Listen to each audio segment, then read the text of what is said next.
Cheat on me? Okay, have fun with mono for next couple of months. Story 1. Cheat on me? Okay, have fun with mono for next couple of months. So background story. I was with this girl for over 2 years and I was infatuated by her. Utterly infatuated. It was not love, it was infatuation. Everything she did would make me happy, even small things like the way she laughed or the way she walked, talked, looked, everything. Since the day I met her I knew she was the one. Boy was I wrong. So about 2 years into relationship we kinda got distant, mostly because of my anxiety and frequent panic attacks which I tried to control, but with the amount of stress from new work I just couldn't always be in control. Those of you who have paranoid anxiety will understand, so she got distant. I knew that she didn't want to spend as much time with me as she used to because I was a mess. Meanwhile she got a job and things were looking up. She was somehow happier and she lead to talk about her new colleagues, and I was genuinely happy she worked at a place where she didn't have to under constant stress like I had. Long story short, boss was an asshole. I really wanted to be there for her, but due to panic attacks I couldn't, so I tried not to get in the way of her happiness and tried to deal with my problems by myself. After I figured out I can't do it, I tried to ask her out for a dinner or something to celebrate her work and tried to talk to her about my problems. This may seem as me being needy, but at the time I wanted something positive in my life since I was in a acid hole. At the dinner we talked and then she dropped a bombshell on me. She said she has slept with a guy from her new work. I was devastated. Mind you, we were in a 2-year-long relationship and I was working the job I hate to save enough money to pop the question and all that acid. So I just sat there in disbelief and looked at her. She was rolling her hair. It made me hurt even more and I broke up with her then and there. But she couldn't let it go. Constant calls, messages and acid which made my anxiety skyrocket. After a couple of months she sends me a photo with her new boyfriend guy from work with a message: your services are no longer required. It killed me inside, so I blocked her number. 5 months later I get a call from unknown number. It is her. She was all apologetic and acid and I was in mood to avenge my broken heart. Since I am quite petty person I called my friend for a drink. My friend at the time just went troph mononucleosis and I knew she was still contagious. So as a joke I told my friend we should celebrate her getting well by drinking orange juice from wine glasses. It sounded harmless, so my friend accepted. When we were done celebrating I carefully washed orange juice from the bottom, didn't touch the top of the glass and placed it in a box. Next day I called my ex and suggested we should have romantic dinner together. And I went whole 9 yards. Cooked my meal, lighted the candles and poured some wine in advance. One in the normal glass and one in special glass. I even cut some oranges and placed them on top of the glass so that she doesn't ask why it tastes bit orangey. So we had a nice evening and some makeup SX, and I was not afraid of mono since I had it when I was 9 or something like that. For the next month I was in a relationship with her again and all my friends asked me why was I doing this to myself, if only you know. She was coughing and snorting and all that acid and I knew I hit the jackpot. So she got to the hospital and it was mono. I was there for her for 3 months. Taking care of her like I was the best boyfriend ever, and when she got better she was told by her doctor she will have to wait for 6 months or so before she could normally interact with other people. And then I decided to strike. You see, you were in tough time and I was there for you and did not cheat on you or anything.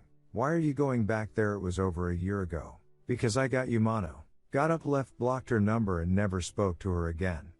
I was afraid she will try to charge me with attempted murder or something anxiety, but she never even tried to contact me. So that is the story of my petty revenge with nuclear results. Hope you bared troph it. Story 2. Update, second cheating revenge story. This story is a little less painful than the last time, but this happened around 2 years after the first breakup. I was dating this guy who was a lot more out of the closet than I was at the time. He was my best friend at the time's older brother. When I would hang out with my friend he would often keep to himself, and I don't know why, but something pulled me toward him. At first, it started with just chatting with him while my friends got ready to go somewhere. Just enjoying being able to make him smile was enough for me, but soon enough I managed to talk him into joining in when we hung out as a group. It was obvious that we were getting close and almost all of my friends were pushing for the two of us to get together, my best friend especially. It was around Halloween when I had asked him out, and to my shock, he said yes. For the first year, I felt so alive just being around him, enjoying just being in his company, whether it be going on dates or just lounging around his house and watching a movie. It was so much so that I practically lived at my best friend's house, being that I still wasn't out to my parents and didn't want to have to explain me being only 17 and having a 19-year-old boyfriend to my father.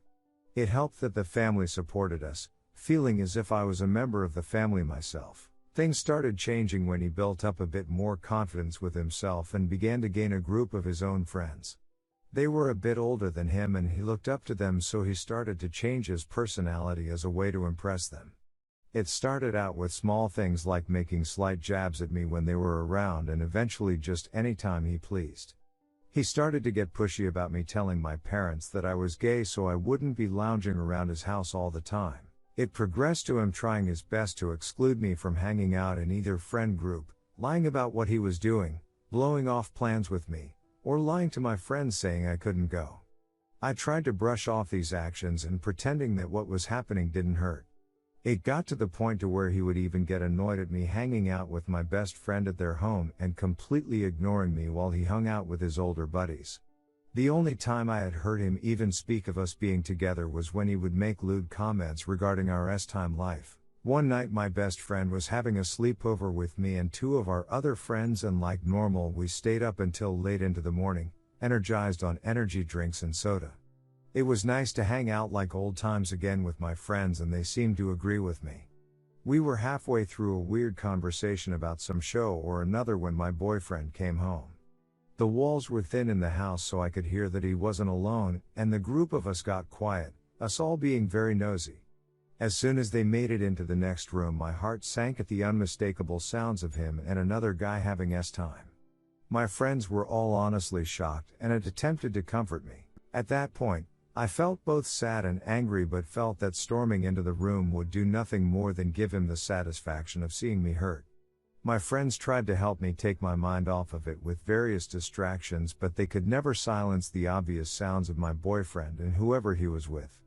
I tried to pretend like I didn't hear it, not wanting the group to have their sleepover ruined by my drama, but no matter what, with each sound I could hear through the walls, my sadness turned into anger. Even after my friends crashed, I remained wide awake in the silence of the room with the sounds still very obvious. It wasn't long before the sounds stopped and I see from the crack in the door my boyfriend's buddy, shirtless and disheveled, making his way to the front door. Long story short, I did not sleep that night, and by the next morning, I was still very angry. My boyfriend was heading out of state to look at a certain college he was hoping to attend, so he had to wake up pretty early. I was in the kitchen drinking some hot tea when he woke up. He shamelessly stumbled, half naked, into the kitchen, smelling of S-time and cheap cologne to hide the scent. He was tugging on one of my old shirts that I had given him for his birthday and attempting to fix his hair like nothing had happened. "Hey babe, you stayed up all night again?" he asked in a groggy and familiar tone. He knew that I had a tendency not to sleep sometimes, occasionally losing track of time, so he didn't assume anything. I just saw him smiling at me the way he always did, and it just made me angrier, knowing he thought I hadn't caught on. "Think you could fix me a cup? I need to get on the road soon." I just stood up and walked around the bar into the kitchen area and pulled out the tea packets. I sat while the tea kettle boiled and had thoughts of throwing the hot liquid on him, but thought against that. When it began to whistle, I poured the hot water into his mug and went for the lemon juice he liked to put in his tea every morning. That was when my eyes landed on the lemon flavor laxative that sat in the fridge. I fixed his tea all right, but instead of lemon juice I poured a good amount of the liquid laxative into his cup, reading the instructions, of course, not wanting to kill him. I also added one of those S-time stimulants that sat on the counter. It was a gag gift from his dad for his last birthday that seemingly never left its spot on the counter. I stirred it really good before returning the tea to him, watching him gulp it down. He looked at the time, noting that he had to get on the road before traffic, pulling me into a kiss. I was disgusted by this, tasting another man on his lips as he left out the front. I watched him leave, waiting a good hour before sending him a voicemail, telling him that it was over. I later told my best friend about what I had done, and the two of us still share a laugh about it to this day.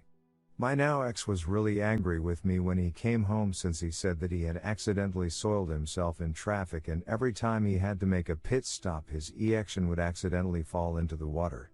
I felt bad about it but at the same time felt it is still a bit funny. My ex of course still gives me dirty looks when I come to visit, sometimes getting jealous when he hears me and my best friend talking about other guys. In the end, though I am sad that things happened the way they did but you have to learn from your experiences and grow from them.